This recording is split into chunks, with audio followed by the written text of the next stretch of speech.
Pag-uusapan natin ang dalawang poultry products na nandito sa ating munting likod bahay o maliit na backyard. Alin kaya dito ang magandang paramihin upang ipang negosyo?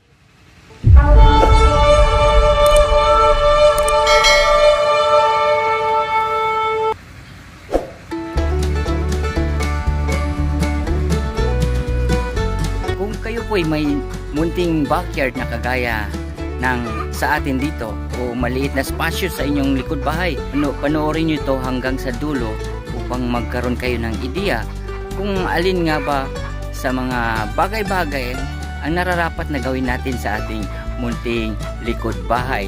Kaya pag-uusapan po natin ngayon ang dalawang poultry products na native chicken at rabbit. Opo, ang rabbit po ay isa sa poultry products classified by USDA, United States Department of Agriculture. At yan po ang ikukumpara natin dito ngayon sa episode na to kung alin sa dalawa ang mainam na paramihin upang ipang negosyo. May tatlong parte ang ating pag-uusapan o ikukumpara sa dalawang ito. Ang una ay ang capital, magkano ang ipupuhunan natin. Pangalawa, ang breeding at maintenance. At pangatlo, ang marketability ng dalawa. Magandang araw po sa inyo mga kabackyards, mga kaasula at mga kabayang OFW. Sa mga subscribers na natin, welcome back to our channel. Doon po sa mga bago pa lang sa channel na ito. Dito po pinag-uusapan natin ng mga makabuluhang bagay-bagay na maaari nyong gayahin o pagkunan ng idea kung paano mapapalago ang ating kapaligiran at nang maging produktibo ang ating buhay. Kaya huwag niyo pong kalimutang pindutin yung subscribe na salita sa baba, pati na rin yung bell icon upang ma-notify kayo kung may bago tayong video. Paminsan-minsan, babahagi rin natin sa inyo ang kagandahan ng kalikasan ng ating inang bayan na alam kong bihira lang nasisilayan ng ating mga kabayang OFW. Kaya pindutin nyo na rin yung like icon.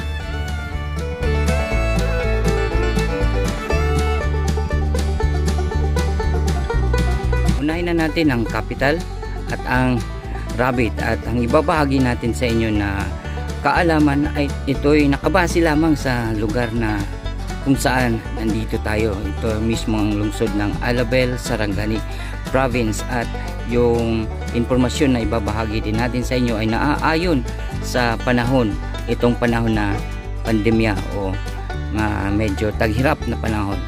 Kaya ang capital na ibabahagi natin sa inyo ay wawalain na lang natin ang para dun sa kulungan o ibang expenses, dahil pareho po na ang rabbit at ang native chicken ay pwedeng ipang free range o hindi nakakulong. Kaya ang capital na pag-uusapan na lang natin dito ay kung magkano mismo ang yung bubuhayin o paparamihin natin, yung hayop na paparamihin natin. Itong rabbit dito sa lugar na to, itong mga breeding size o itong breeding size natin ay may 4 months old pataas. At itong breeding size na to ay nagkakahalaga sa lugar natin ng pinakamababa 400 each bawat isa. Pataas na po yun, may ibang mas mataas pa, mas mahal. Kaya kayo na pong bahalang maghanap ng makukunan nyo ng breeding size na pinakamura. Pero nag-uumpisa po ang presyo ng rabbit dito sa lugar na to na breeding size sa 400 pataas. Samantalang ang native chicken naman, dito sa lugar natin, ang mga native chicken ay nagbavary yung presyo niya. Ang pinakamababa ay 150, pero bibihira ka lang makahanap ng 150. Pero ang pinaka-range ng presyohan dito sa lugar na to ng native chicken ay 170 hanggang 200 plus. Yun na po ang presyuhan. Per kilo po yun, buhay na native chicken. 170 per kilo pataas, buhay na native chicken.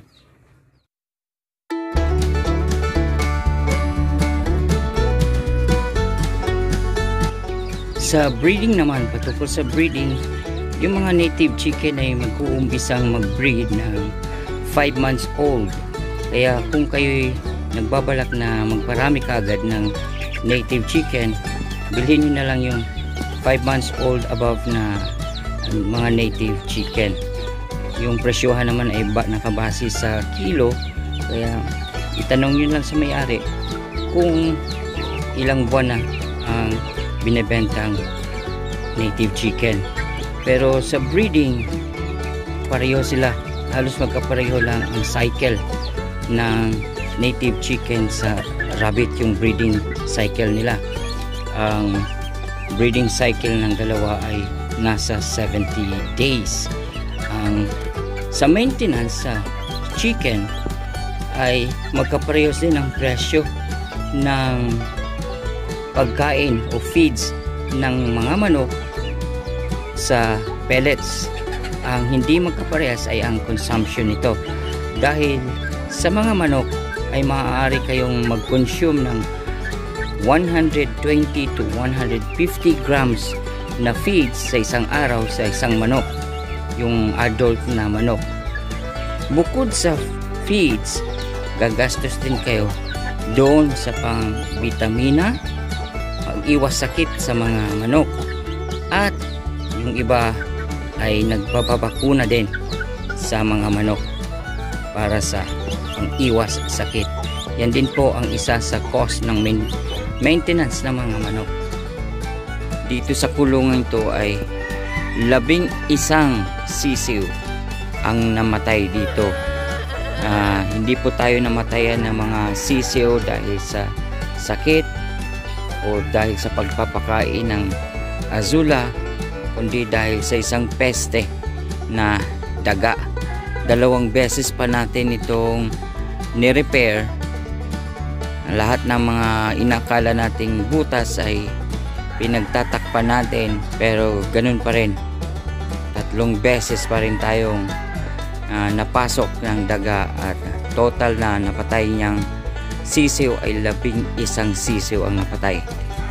Yun pala, dito dumadaan yung daga ito. Yung itong pintuan pala, nahihila niya ng ganito. Kaya napagdesisyon na lang natin na gigibain ito, dahil lumang-luma na ito. Dapat na nga nating palitan ito. Kaso wala pa tayong budget na pang bili ng mga kahoy at pako, pati na rin yung screen para dito. Kaya sisirain muna na lang natin ito, pero hindi pa tayo makagawa ng bagong kulungan. Sa nabanggit na natin, walang kaibahan yung breeding age ng rabbit at ng manok, pati na rin yung breeding cycle. Pareho pong 5 months old nagbi-breed at 70 days ang breeding cycle ng dalawa. Sa maintenance naman ng mga rabbit ay hindi masyadong magastos ang mga ito. Ang per adult na rabbit nagkukonsumo lamang ng 50 grams na pellets. Nabubuhay na po sila doon. At kahit na puro damo lang ang ipapakain natin sa kanila, nabubuhay pa rin ang rabbit. Kaya maaari o pwedeng magiging zero ang maintenance cost ng rabbit. Dahil ang rabbit din po, ang mga baby rabbits ay hindi nagre-require ng vaccination at mga gamot o vitamina upang mababa ang mortality. Opo, ganun nga po malakas ang mga rabbit, mga baby rabbits.